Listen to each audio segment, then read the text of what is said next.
বলে যে আমি টাকা পয়সা দেবো, এই দেবো, সে যে আমার সাথে সময় কাটাও, কি আমার সাথে শারীরিক সম্পর্ক চাহিদা মেটাও। আমি তো এগুলো তাদের কাছ থেকে আশা করি না। আমি জায়গায় কাজ করতে আসি, টাকা নিতে আসি। জি, যেহেতু উনি পরে ইটের উনি ভাটার আমার মালিক। প্রশ্নের উত্তর দেয়, হ্যাঁ, যে তোমার যে চেহারা, তুমি যে স্মার্ট সুন্দর, তোমার কি দরকার আছে যে ইটার ভাটাতে এই রোদে পুইরা কাজ করার? জি তোমার সংসার চালাতে কয় টাকা লাগবো আমি দিব। তখন তো আমি ভাবছিলাম তাহলে তো ভালোই আমার কপাল। জি, উনি যদি আমার সংসার চালায়, আমার খরচা দেয়, তাহলে তো আমার ভালো, আমাকে আর কাজ করা লাগবে না। মানে আপনি উনি যে, ভাবতেছিলেন যে হয়তো উনি আপনার সাহায্য করবে। হ্যাঁ, এটা ভাবছিলাম আর কি। তখন তখন উনি আমার বলে যে হ্যাঁ দিব, সব কিছু দেবো, মাসে মাসে 5,000, 7,000, 8,000, 10,000 যা লাগবে তোমার, যখন যেটা, কাপড় চোপড় থেকে শুরু করে, তোমার মায়ের ওষুধ থেকে শুরু করে, তোমার ভাই বোনের থেকে শুরু করে সব কিছুই আমি দেবো। জি, তা আমি তো ভালো কথা, যেহেতু আপনারা তো ধনী মানুষ, আপনাদের টাকা পয়সার অভাব নাই, যেহেতু আমরা গরিব মানুষ, গরিবদের উপকার করা তো এটা ভালো, আল্লাহ তাদের ভালোবাসে। তখন উনি বলে হ্যাঁ আমি দেব, কিন্তু তোমার কাছ থেকে আমার একটা কথা। তা আমি তখন বললাম যে তোমার কাছ থেকে আমার জিনিস চাই। তখন আমি বললাম আমার কাছে কী এমন জিনিস আছে যে চাইলে আপনি পাইবেন না? তখন উনি আমার বলে যে একটাই জিনিস আছে যেটা তোমার আমি ভালো করে মানে বুঝা বলি, স্বামী স্ত্রীর যেই সম্পর্ক, মানে এটা তোমাকে আমি যখন ডাকবো তখন আমার সাথে আসতে হবে, থাকতে হবে, শারীরিক সম্পর্ক চাহিদা মেটাতে হবে। তা আমি এটা তো কখনো আপনার কাছে আমি আশা করি নাই যে আপনি যে আমাকে এই কথাটা বলতেছেন। আর আমি তাছাড়া তো আপনি অনেক ছোট তখন। হ্যাঁ, 16-17 আমি তো বছর। আপনার একটা মেয়ের মতো, কারণ আমার তো বয়স 16 বছর, তখন তো আমি অনেক ছোট ছিলাম। জি, সে কিন্তু আমার কষ্টটা বুঝতো না। আমি পারভিন, আমার দেশের বাড়ি টাঙ্গাইলে। তো আমি একটা গরিব ঘরের মেয়ে। আমার বাবা ইটের ভাটাতে কাজ করতো।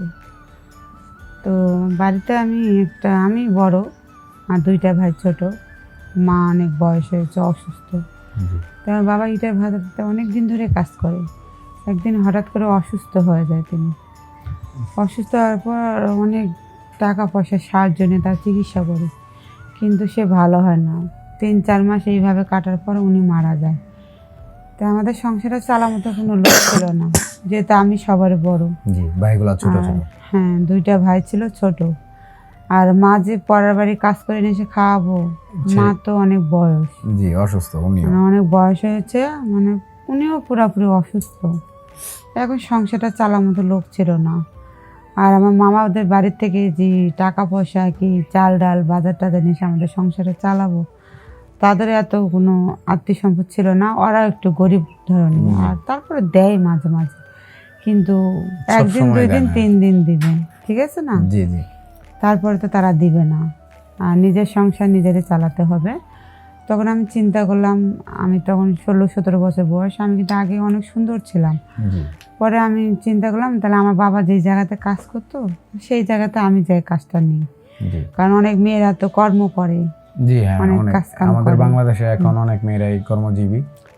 জি, পরে আমি ওই জায়গায় গেলাম, যাই আমি ওই মালিকের কাছে বললাম। তো বললো আচ্ছা ঠিক আছে, তুমি তাহলে করতে পারো, অসুবিধা নেই, যদি তুমি করতে পারো করতে থাকো, সমস্যা কী। পরে আমি ওই জায়গাতে কাজে লেগে যাই। পরে এভাবে কাজ করি, অনেক মানে ছেলে মেয়ে সবাই এক জায়গায়। জি, আর আমি তো অনেক স্মার্ট সুন্দর ছিলাম, সবসময় পরিষ্কার পরিচ্ছন্ন থাকতাম। জি, তো অনেক ছেলেরা আমার দিকে কুনজরে মানে তাকাতো। অনেকে বুঝতেই পারতো না যে আপনি এত গরিব ঘরের একটা মেয়ে।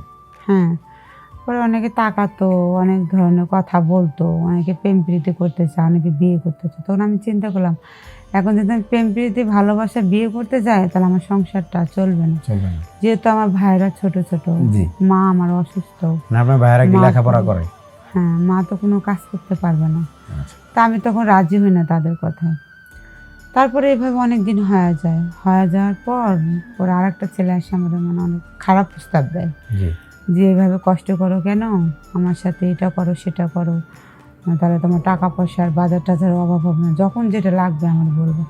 তখন আমি অনেক কথা শুনি। মানে বাজে প্রস্তাব দেয় বলতে আপনার সাথে কি শারীরিক সম্পর্ক করতে চাইছি? হ্যাঁ হ্যাঁ, মানে এটা সরাসরি এটাই তো, বলতেছে? হ্যাঁ এটাই তো, এই ছেলেরা তো এটাই বলবে, এটা ছাড়া বলবে কি? কারণ যখন একটা মেয়ে অসহায় গরিব হয়ে যায়, তখন কিন্তু তাদের টাকা পয়সা থাকে, তারা সাহায্য না করে, তারা শুধু বিছানাটায় দেখায় দেয় আর জি, কি। জি, জি, যে আমার সাথে শারীরিক চাহিদা মেটাও, তোমার যা যা লাগবে দেবো। শোনো, 10 টাকা কেউ মাগনা দেয় না, জি, কিছু পেতে হলে কিছু দিতে হয়। ছেলেদের তো এটাই কথা আগে, যে কিছু দিতে হলে কিছু পেতে হয়, কিংবা কিছু নিতে গেলে কিছু দিতে হয়, এইটুকুই তো। পরে আমি ওই জায়গায় হলো সর্দার ছিল, জি, মাতব্বর বলে, তারে আমি এসব বিষয়ে কিছু জানাই। কিন্তু সে যে আর এক ধরনের, ও তো আর এক নজরে তাকাই, এটা আমি ভাবতাম না। কিন্তু আমি মানে সে হলো হচ্ছে আর কি।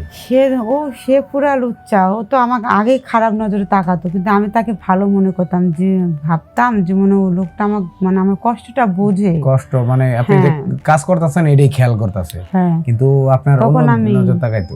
তখন আমি ভাবলাম যে আমি তার কাছে যাই, সম্পূর্ণ কথা তার আমি মানে সব কিছু খুলে বলি, জি যেহেতু কিছু সাহায্য পাওয়া যায় কিংবা তাদের কাছ থেকে মুক্তি পেতে চাই আমি। মানে এসব কথা আমার প্রতিদিন শুনতে আর ভালো লাগে না। আচ্ছা, পরে আমি তার কাছে মানে একটু বললাম যে আপনার সাথে কিছু কথা আছে, যে একটু সময় দেন আমারে। আচ্ছা ঠিক আছে। আর আমি এমন এমন কথা কিছু কিছু বুঝি, যে তো বেশি লেখাপড়া শিখতে পারি নাই, আর অনেক গরিব ঘরের মেয়ে, তো বেশি মানে অনেক কথা বুঝি, অনেক কথা বুঝি না।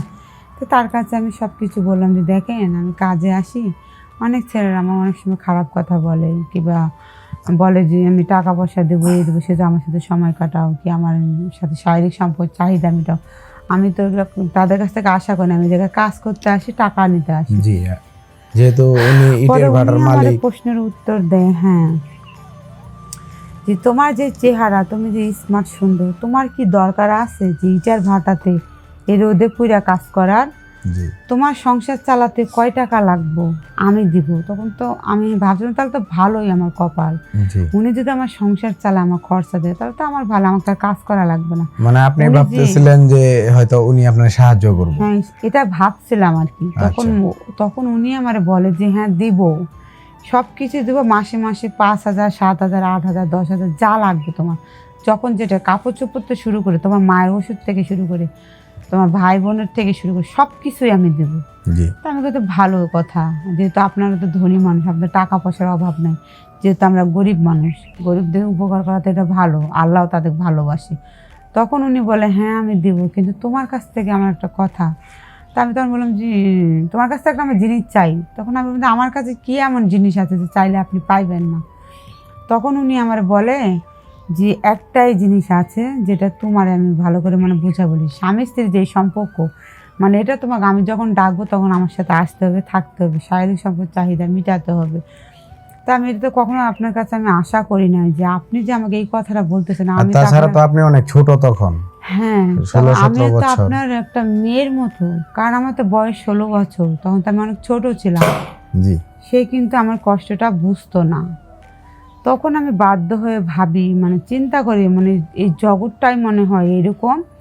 আর মানুষের, গরিব মানুষের সহজ সরল মানে শান্তশিষ্ট দেখলে মানুষ মনে এটাই সুযোগ পায়। তখন আমার যেহেতু আমার মা অসুস্থ, আমার টাকা পয়সার কিছু দরকার, আর আমি অনেক কষ্ট করতেছি, গরিব মানুষ, করার কিছু নেই। এই যে 500 টাকা, 300 টাকা, 200 টাকার জন্য সারাটা দিন আমার পরিশ্রম করা লাগে। আমি কিন্তু অনেক ভালো মেয়ে ছিলাম, কিন্তু তারপরেও আমি মানে বাধ্য হয়ে এই কাজটা আমার করতে হয়েছে। মাতাব্বরের লাগে বোঝো তো, আমরা গরিব, এখন ভালো খাইতে গেলে, ভালো থাকতে গেলে, ভালো করতে গেলে আপনি চিন্তা করলেন যে সারাদিন কাজ করার চাইতে আধা ঘন্টা সময় এদিক দিয়ে একটু কষ্টটা সহ্য করে নিলেন আর কি। কিন্তু এটা আমি চরম একটা ভুল কাজ করছিলাম, যে আমি কি আর ও কি, কিন্তু আমার করার কিছুই ছিল না, কোনো রাস্তা ছিল না। আমি 500 টাকা দিন মজুরি কাজ কইরা এই যে মায়ের চিকিৎসা, এই ছোট ছোট ভাই বোনগুলো লেখাপড়া, আবার আমাকে নিজের সংসার চালা খুব কষ্ট হয়ে যায়। এই জন্য আমি কাজের ফাঁকে একটু করে তাদের সময় দিতাম, প্রতিদিন না, সপ্তাহে 2 দিন। কিন্তু এই সম্পর্ক করতে আমি অনেক কষ্ট পেতাম, জানতাম না কি কারণে। কিন্তু ও আমার বয়সে অনেক বড়, এর জন্য হয়তো বা আপনি লোডটা নিতে পারেন। হ্যাঁ, কিন্তু আমাকে ভালো লাগতো, মাঝে মাঝে অনেক খারাপ লাগতো, যেহেতু আমি অবিবাহিত আর উনি বিবাহিত। কিন্তু এটা আমি অনেক মানে কারো কাছে বলতে পারি না, কিন্তু এটা আমি অন্যায় করছি, ভুল করছি। কিন্তু আমার মতো যতই গরিব হোক, কষ্ট করে থাকবা, খাবা, তো কখনো এসব খারাপ পথে যাব না, কারো কথায়, কারো টাকা পয়সা লোভে পড়া। মা বোনেরা, এসব পথে আপনারা কখনো যাবেন না, লোভে পড়ে। কষ্ট করে কর্ম করে খাও, সৎ পথে কামাই করে খাও, তাতে সংসার ভালো থাকবো, উন্নতি হবো।